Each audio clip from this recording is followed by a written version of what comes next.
ជំរាបសួរបងប្អូនទាំងអស់គ្នាសូមស្វាគមន៍មកកាន់វីដេអូថ្មីសម្រាប់វីដេអូនេះដែរខ្ញុំនឹងបង្ហាញបងប្អូនអំពីគន្លឹះនៃការបង្កើន like page សម្រាប់បងប្អូនដែលចង់ឲ្យ page របស់បងប្អូនមាន like ឬក៏ follower ច្រើនបងប្អូនអាចធ្វើតាមវីដេអូនេះបានសម្រាប់ការធ្វើនឹងដែរគឺអត់ពិបាកទេបងប្អូនគឺយើងគ្រាន់តែត្រូវការ link page របស់បងប្អូនយកទៅផាសនៅក្នុង website គឺជាការស្រេចហើយសម្រាប់ការធ្វើនឹងដែរបងប្អូនអត់ចាំបាច់ភ័យថានៅពេលដែលបងប្អូនបានដាក់ហើយអត់ដំណើរការឬក៏អត់ទទួលបានលទ្ធផលទេបងប្អូនដោយ follower ដែលបងប្អូនបានឃើញនៅខាងលើនឹងដែរគឺជា follower ដែលខ្ញុំបានដាក់ពីមុនមកបងប្អូនអញ្ចឹងដើម្បីកុំឲ្យខាត់ពេលយូរយើងចូលទៅធ្វើទាំងអស់គ្នាតែម្ដងដំបូងបងប្អូនអាចចូលមកក្នុង page របស់បងប្អូនសិនមកដើម្បីចូលមក copy link ជាមុនសិនឧទាហរណ៍ថាសម្រាប់ខ្ញុំគឺខ្ញុំចូលមកក្នុង page បែបនេះហ៎បងប្អូនពេលដែលបងប្អូនចូលមកក្នុង page របស់បងប្អូនហើយដើម្បីធ្វើការ copy link បានបងប្អូនឃើញសញ្ញាទ្រាប3ដែលនៅខាងស្ដាំដៃនឹងអត់បងប្អូនចុចទៅលើសញ្ញាទ្រាប3នឹងមកហើយបន្តមកទៀតបងប្អូនបន្តចុចនៅលើពាក្យ copy link បន្ទាប់ពី copy link បានហើយបងប្អូនអាចធ្វើការចេញពីក្នុង page របស់បងប្អូនសិនមកដើម្បីចូលទៅក្នុង website វិញម្ដងសម្រាប់របៀបនៃការចូលទៅក្នុង website នឹងដែរគឺអត់ពិបាកទេបងប្អូនគឺយើងគ្រាន់តែចូលតាមរយៈ browser ណាមួយដែលបងប្អូនមានសិនជាបងប្អូនមាន Safari បងប្អូនក៏អាចចូលតាមរយៈ Safari ហើយបើសិនជាបងប្អូនមាន Chrome បងប្អូនក៏អាចចូលតាមរយៈ Chrome បានដូចគ្នាណាបងប្អូនហើយមួយវិញទៀតបងប្អូនក៏អាចចូលតាមរយៈ Google បានដូចគ្នាបងប្អូនឧទាហរណ៍ថាសម្រាប់វីដេអូនេះដែរគឺខ្ញុំចូលតាមរយៈ Google បងប្អូនបន្តមកទៀតបងប្អូនគ្រាន់តែសេចពាក្យថាខ្មែរ SMM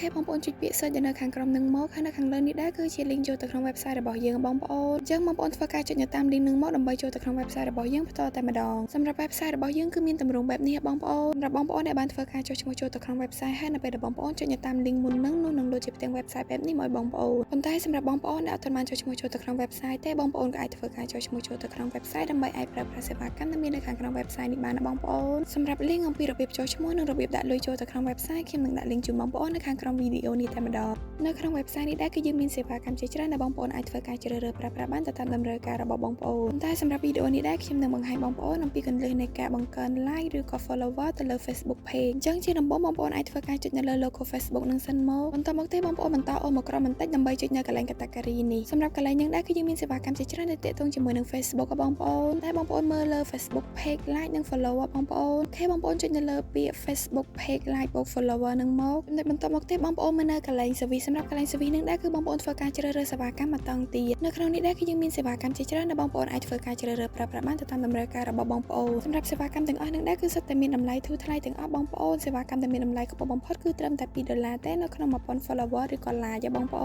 នអញ្ចឹងសម្រាប់បងប្អូនពេញចិត្តនៅសេវាកម្មមួយណាឬក៏មួយណាដែលជាតម្រូវការរបស់បងប្អូនអាចធ្វើការជ្រើសរើសនៅសេវាកម្មមួយនឹងបានបើសម្រាប់ខ្ញុំគឺខ្ញុំនឹងធ្វើការជ្រើសរើសសេវាកម្មដែលមាន ID code 10កត់305បងប្អូនគឺ Facebook page like បូកជាមួយនឹង follower បងប្អូនសម្រាប់សេវាកម្មនេះដែរគឺបងប្អូនរងចាំរយៈពេល16នាទីបន្ទាប់ពីបងប្អូនបានធ្វើការចុច submit ហើយនោះនឹងដឹងលទ្ធផលហើយបងប្អូនហើយចំណុចបន្តមកទៀតបងប្អូនមើលនៅកន្លែង pop link សម្រាប់ pop link នឹងដែរគឺខ្ញុំនឹងធ្វើការផាស link ដែលខ្ញុំបាន copy ពីដើមវីដេអូមកបងប្អូនសម្រាប់បងប្អូនដែលអត់ទាន់បានធ្វើការ copy link ទេបងប្អូនក៏អាចចូលទៅក្នុង page របស់បងប្អូនបន្តមកទៀតបងប្អូនធ្វើការ copy link ដើម្បីយកមកផាសនៅក្នុង website នេះវិញបងប្អូនសម្រាប់របៀបនៃការផាស link នឹងដែរគឺអត់ពិបាកទេគឺយើងគ្រាន់តែសកត់ទៅលើ pop link នោះនឹងលោតអក្សរផាសមកឲ្យបងប្អូនអញ្ចឹងបងប្អូនចុចទៅលើអក្សរផាសនឹងទៅគឺបងប្អូនអាចផាស link នឹងបានហើយបន្ទាប់ពីផាស link ហើយបងប្អូនមើលបន្តនៅកន្លែង quantity សម្រាប់កន្លែងនឹងដែរគឺបងប្អូនធ្វើការដាក់ចំនួន like និង follower ដែលបងប្អូនចង់បាននៅត្រង់កន្លែងនឹងដែរគឺបងប្អូនអាចដាក់បានចាប់ពី10ទៅដល់ 100k follower និង like បងប្អូនអញ្ចឹងនៅចន្លោះតួលេខនឹងដែរបងប្អូនចង់ដាក់ប៉ុន្មានក៏បានដែរអាស្រ័យទៅលើតម្រូវការរបស់បងប្អូនផ្ទាល់ប៉ុន្តែបងប្អូនត្រូវចាំថាបងប្អូនអាចដាក់តិចបំផុតគឺត្រឹម10ហើយនិងច្រើនបំផុតគឺត្រឹម 100k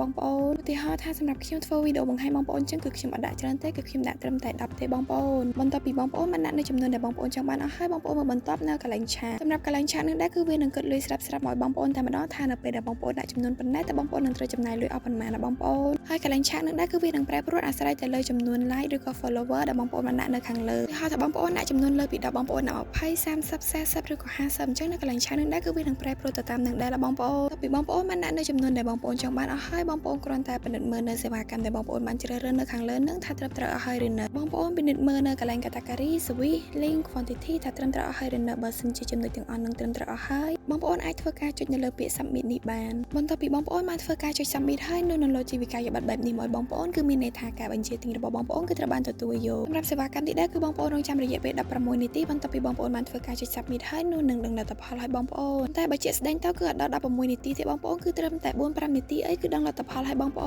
នប៉ុន្តែនៅក្នុងកំឡុងពេលរងចាំនឹងដែរគឺខ្ញុំអត់តម្រូវបងប្អូននៅក្នុង website នឹងទេគឺបងប្អូនអាចធ្វើការ clear website ចេញបានហើយសម្រាប់វីដេអូអំពីរបៀបនៃការ boost like ឬក៏ follower ក៏បញ្ចប់ តែត្រឹមហ្នឹងសម្រាប់បងប្អូនអត់ទាន់នៅត្រង់ចំណុចណាទេបងប្អូនក៏អាចត្រឡប់ទៅមើលវីដេអូពីដើមមកវិញបានណាបងប្អូនហើយក៏សូមអធិស្ឋានបងប្អូនទាំងអស់គ្នាចំពោះពាក្យសម្ដីលើសលួសឬក៏មិនសមរម្យនៅត្រង់ចំណុចណាឬក៏សម្លេងរំខានណាមួយសូមអរគុណបងប្អូនទាំងអស់គ្នាសម្រាប់ការទស្សនាជួបគ្នានៅវីដេអូក្រោយ